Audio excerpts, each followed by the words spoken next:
নমস্কার দর্শকবৃন্দ। দেখুন, মানে আজকে আমার ভিডিওটা হচ্ছে হ্যাপি নিউ ইয়ারের কিছু তথ্য নিয়ে। এই যে সবাই যে বলে না, ওয়েলকাম 2026, আই মিস ইউ 2025। হ্যাঁ, 2025টাও তো দেখতে দেখতে শেষ হয়ে গেল। হ্যাঁ, আমার এই আগের ভিডিওতে আমি বলেছিলাম যে 2025 সালটা যে আসছে সেটাও এক বছরের বেশি টিকবে না। দেখুন, আজকে আমার কথাটা ঠিকই মিলে গেল। 2025 যে সালটা এক বছরের বেশি আর টিকছে নাকি? আজ এখন নভেম্বর মাস চলছে, তারপরে ডিসেম্বর মাস শেষ। এখনও আমি এই ভিডিওতেও বলছি যে 2026 সালটাও এক বছরের বেশি টিকবে না, 12টা মাস তারপরেই চলে যাবে। কিন্তু আপনাদের সকলকে বলছি যে দেখুন, 2025-এর যে 31 ডিসেম্বরের রাতটা, সে রাতের বেলা কিন্তু আপনারা কেউ ঘুমোবেন না।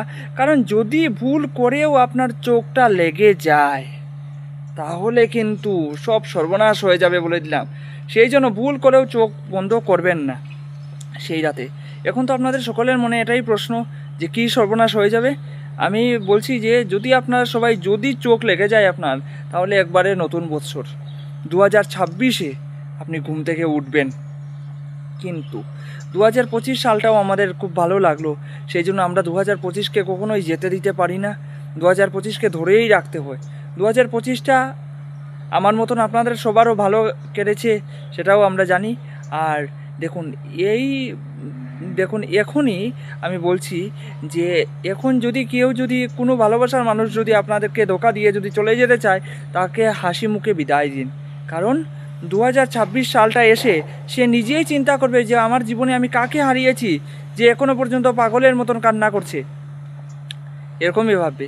তো দেখুন, 2026টা যে আসছে সেটা কি কি করে আসবে সেটা একবার আপনারা বলুন তো। সে কি নিজের পায়ে হেঁটে নিজের পায়ে হেঁটে কি আমাদের কাছে আসবে, না কীরকম সে আসবে? ট্রেনে আসবে, না বাসে আসবে, না ফ্লাইটে করে আসবে? সে কি নিজে নিজে আমাদের কাছে চলে আসবে, নাকি তাকে আনতে আমাদেরকে যেতে হবে? সেটা একটাবার আপনারা বলুন তো। আর দেখুন, আমি যে বললাম 2025-এর 31 ডিসেম্বরের রাতে যদি আপনারা ঘুমিয়ে পড়েন, তাহলে কিন্তু নতুন বছর 2026-এ কিন্তু আপনারা ঘুম থেকে উঠবেন। সেই কারণে আপনারা কেউ ঘুমোবেন না, ঠিক আছে? তো আমার ভিডিওটা প্রথম থেকে শেষ পর্যন্ত দেখার জন্য আপনাদেরকে অসংখ্য ধন্যবাদ। যদি ভালো লাগে তাকে লাইক করবেন, কমেন্ট করে আপনাদের মতামতটা জানিয়ে দেবেন, শেয়ার করে সবাইকে দেখার সুযোগ করে দেবেন। ধন্যবাদ আপনাদের সকলকে। আর আমার এই ভিডিওটা আপনারা কে কোন জায়গা থেকে দেখছেন সেটা অবশ্যই কমেন্ট করে জানাবেন কিন্তু। ধন্যবাদ আপনাদের সকলকে।